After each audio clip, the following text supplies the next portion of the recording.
I would be remiss if I didn't take a moment to talk about the budget a little bit. I know there's been extensive testimony, and we have differences as parties about this, but numbers are numbers. Do you know what the projected debt is under the current budget projections for the next decade, an additional debt? Yeah, I haven't added it up, but I know that we have reduced the growth rate of the debt. I respect that. Rather than, I know, and we have a debate about what we've done. We can get back to you with the Yeah, but I mean, just a basic, surely you're the Secretary of the Treasury, what's the projected debt over the next 10 years? Yeah, no, I know you know this answer. I walk around with a lot of numbers in my head. You don't know the answer to that question? I don't have the number in my head.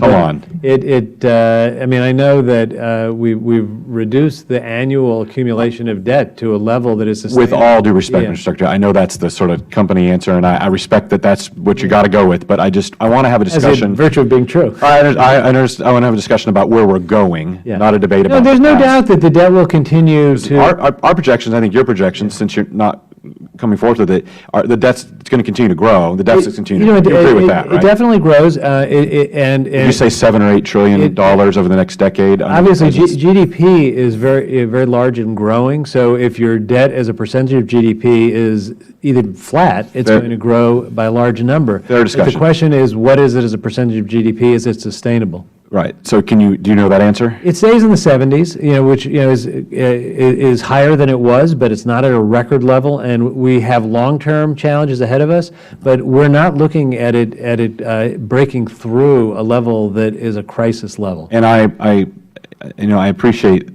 that you know the debt to GDP ratio, but you don't know the total debt number.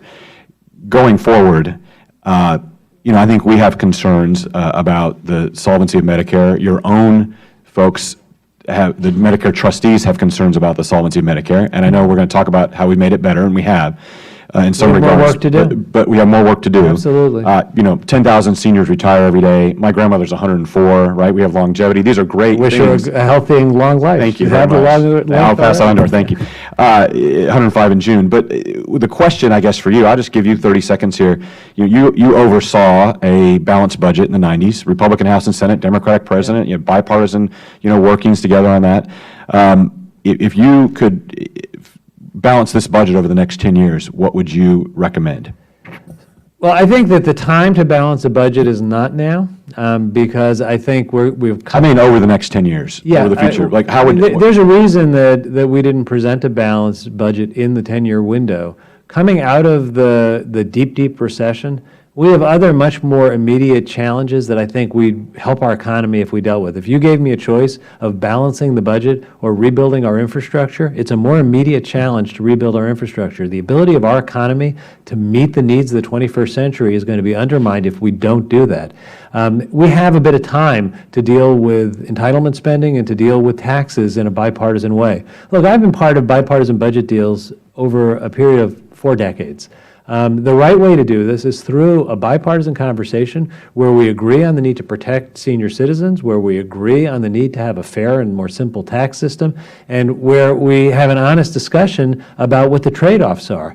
The last few years have not given rise to the kind of grand bargain, but over a period of years, we've taken incremental steps that have gotten us a long way there.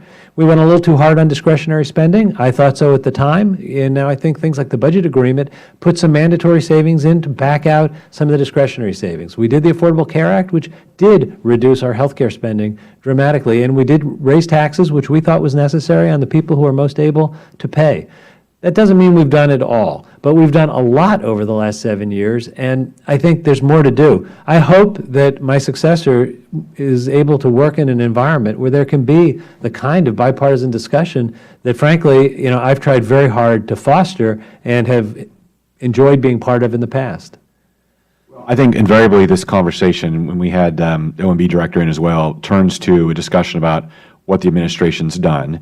And I think Congress and the administration both have an obligation to engage in adult conversations, and you outlined the premise by which that would occur in terms of bipartisan discussions, protecting Medicare for seniors, reforming and flattening out this tax code. I mean, the principles are there, and I just throw out for the sake of conversation, it's March, we have, about a year. I'd love to see the administration lead those efforts and see, while you're secretary and while we're here, working in the current framework, why not try to address some of these long-term problems now? Because I think you agree that the longer we wait to address them, the harder they will be, and the more difficult it will be for your successor and for ours. And so I've got young girls, we all have children. I have young grandchildren. Yeah, so I think you should be, I know you're as concerned about this as we are, and so I just offer that I'm ready to engage. I think we're all ready to engage. I've always been ready to engage. I would say that on the tax side, if we could figure out a way to work together to stop inversions,